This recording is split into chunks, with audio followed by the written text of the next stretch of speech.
l'Est. Nous sommes avec Ezekiel Daya.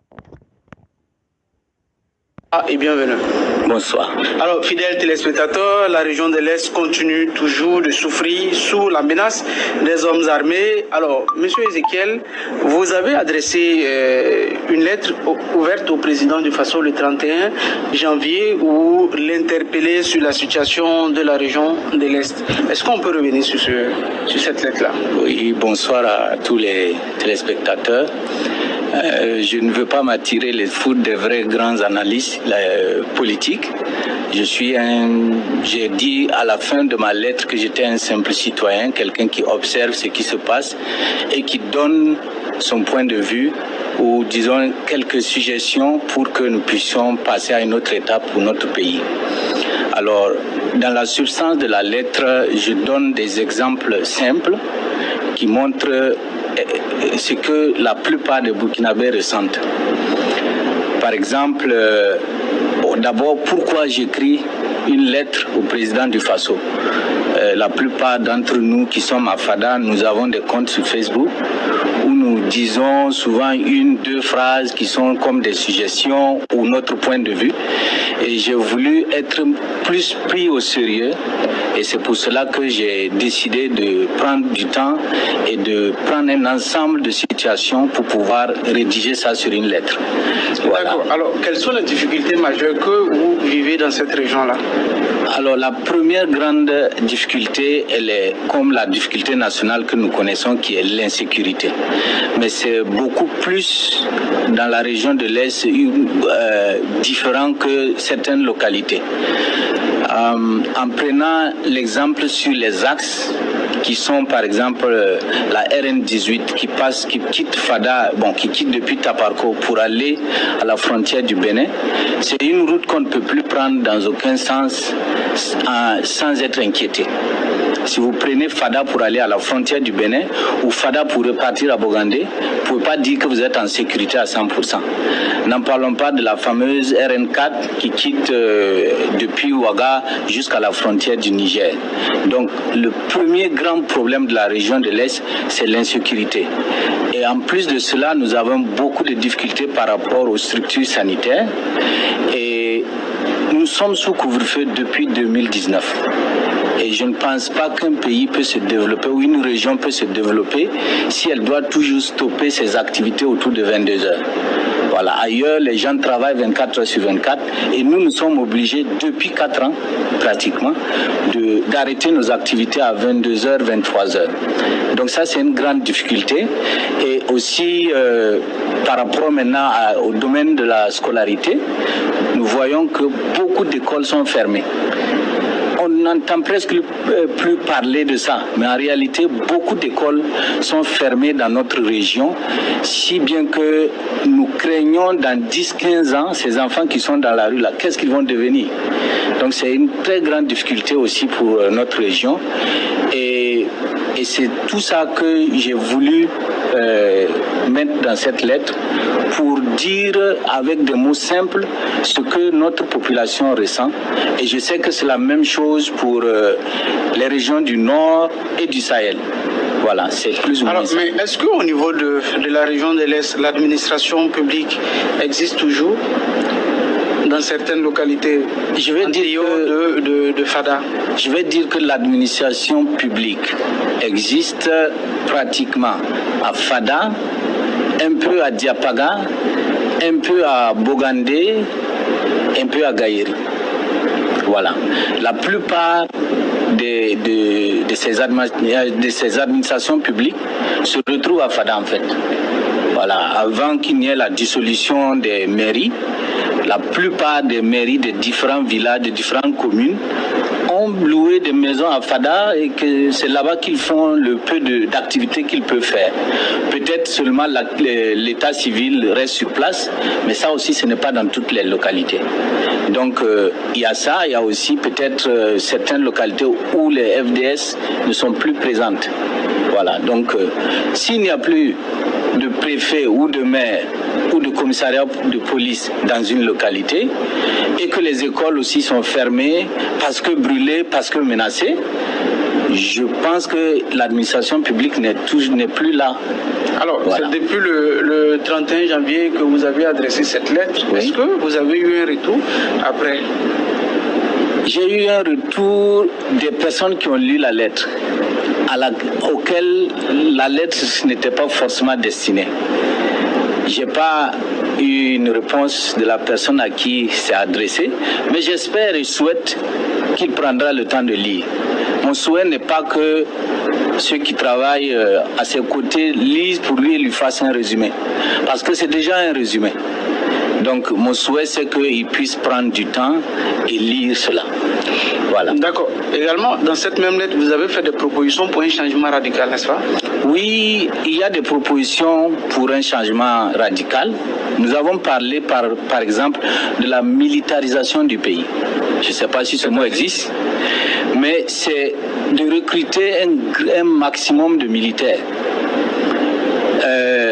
Je ne suis pas très jeune, je ne suis pas âgé non plus, j'ai dépassé la quarantaine, mais je suis sûr que si j'étais dans la fourchette, j'allais me faire enrôler au niveau des militaires parce que ça nous concerne nous tous. Si nous laissons le pays sombrer et que chacun protège ses propres intérêts, le pays ne sera pas vivable pour nos enfants et nos petits-enfants. Et je pense que militariser un pays, c'est de recruter beaucoup de militaires, c'est aussi de les doter de quoi pouvoir se défendre et défendre la nation. Et il y a d'autres propositions concrètes que nous n'avons pas mis là-bas, qui sont par exemple que pour les zones où l'administration est absente actuellement, si on doit amener l'administration, que peut-être on mette des FDS à la tête. Pourquoi pas un préfet militaire à Logbout ou à Gaïri ou à certaines autres localités? Pourquoi pas des hauts commissaires militaires à Bogandé, à Diapaga, à Pama? Voilà, c'est des propositions comme ça que nous pensons que ça peut être utile pour améliorer la situation sécuritaire au Burkina. Mais est-ce que vous pensez qu'actuellement dans la région de l'Est, on peut lever le couvre-feu? Alors, pour le couvre-feu, nous aurions souhaité que le gouverneur qui signe chaque fois pour dire que le couvre-feu est prolongé, nous dise, par exemple, les effets positifs de ce couvre-feu. Ça peut éviter que nous continuions à nous plaindre. S'il dit que, par exemple, grâce au couvre-feu, nous avons pu faire telle chose, ben, on va comprendre parce que c'est un état d'exception. Je vais dire, c'est une situation exceptionnelle. On va l'accepter, même si ça ne nous arrange pas. Mais à l'heure actuelle, nous ne pensons pas que le couvre-feu a donné quoi que ce soit de positif. Parce que nous n'avons eu aucune information nous disant que de 2019 à 2022, voici ce que nous avons pu faire grâce au couvre-feu. Voilà. Mais à l'inverse, l'économie est en train de mourir dans notre région. Parlons même du secteur économique. Alors, comment évolue le monde des affaires actuellement chez vous, dans la région de l'Est? Si je dois caricaturer la région de l'Est, je dirais que c'est comme un malade qui est dans le coma et qui est sous perfusion et que peut-être quand ça va aller mieux, on va le réveiller. Voilà.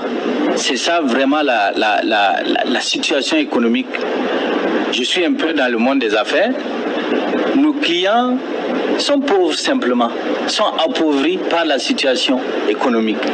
Et quand nous passons des journées sans voir des clients, nous savons que ce n'est pas autre chose, c'est parce qu'ils n'ont même pas l'argent pour venir acheter nos biens et nos services. Et c'est quelque chose qui est en train de s'empirer parce que quand prenons un fonctionnaire qui avait l'habitude d'envoyer peut-être 5 000 ou 10 000 au village et qui aujourd'hui doit aller à 20 000 ou 25 000 chez les mêmes personnes parce qu'ils n'ont plus rien. Le mil qu'ils pouvaient avoir, le maïs, ils ne peuvent plus l'avoir. Si tu veux continuer à soutenir ta famille qui est au village, il faut passer de 10 à 25, 30 000. En ce moment, ce même fonctionnaire-là, pour certains services, il va s'en passer. Donc, nous pouvons vraiment dire dire que actuellement dans la région de l'Est, c'est la survie, ou disons comme je l'ai dit au début, c'est comme si un malade est dans le coma, tout simplement. Alors, bien sûr, et puis il y a les chefs-lieux de région qui accueillent aussi les déplacés internes. Est-ce que ces charges ne jouent pas, bien sûr, sur le fonctionnement de l'administration publique et bien sûr sur le monde des affaires? Bien sûr, par rapport aux personnes déplacées internes, nous pouvons dire que c'est un phénomène qui est en train de nuire encore davantage à l'économie. Parce que ces personnes qui viennent doivent trouver des logements et doivent aussi acheter du mil, du maïs, ce qui amène l'inflation, la montée des prix. D'accord. Voilà. Alors, il y a aussi la mise en place des délégations spéciales. Vous avez ici soulevé qu'il y a des zones où l'administration publique n'existe pratiquement plus. Oui. Alors, comment se fait la mise en place des délégations spéciales dans ces localités? Je crois que les délégations spéciales sont en cours, voilà, d'installation. Mais c'est comme nous l'avons dit, pour nous, il faut mettre des FDS à la tête de la mairie, à la tête de la préfecture, à la tête du conseil régional. Bon, c'est des suggestions d'un profane, mais souvent les profanes ont pour avantage de dire des choses que on se disait mais c'est pas possible. Après on dit tiens, mais ce qu'il dit là c'est faisable. Donc pour nous c'est simplement ça qui peut amener, parce qu'un civil que vous mettez actuellement à Logou comme maire de Logou par délégation spéciale, je ne sais pas s'il va aller habiter à Logou. Voilà. D'accord. Ok. Alors, donc, Monsieur Dayamba, le temps reparti pour cette émission est en train de s'achever très rapidement. Est-ce que vous avez un dernier mot? Mon dernier mot, je vais l'adresser au chef de l'État. Allez-y. En lui demandant s'il voudrait bien, s'il ne l'a pas encore fait, lire enfin ma lettre. S'il l'a déjà fait, je l'en remercie.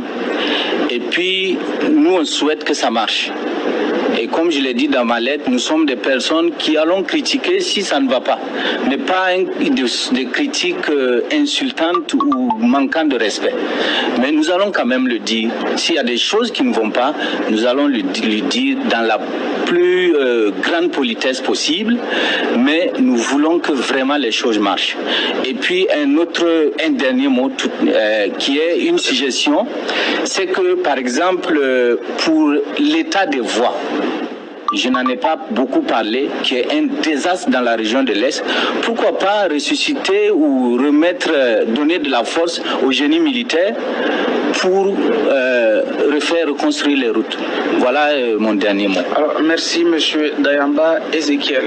Alors, fidèles téléspectateurs, c'est ici que nous refermons les portes de cette émission. On se donne rendez-vous demain, même heure, même canal. Mais en attendant, restez fidèles au programme de la télé, encore plus proche de vous. Au revoir.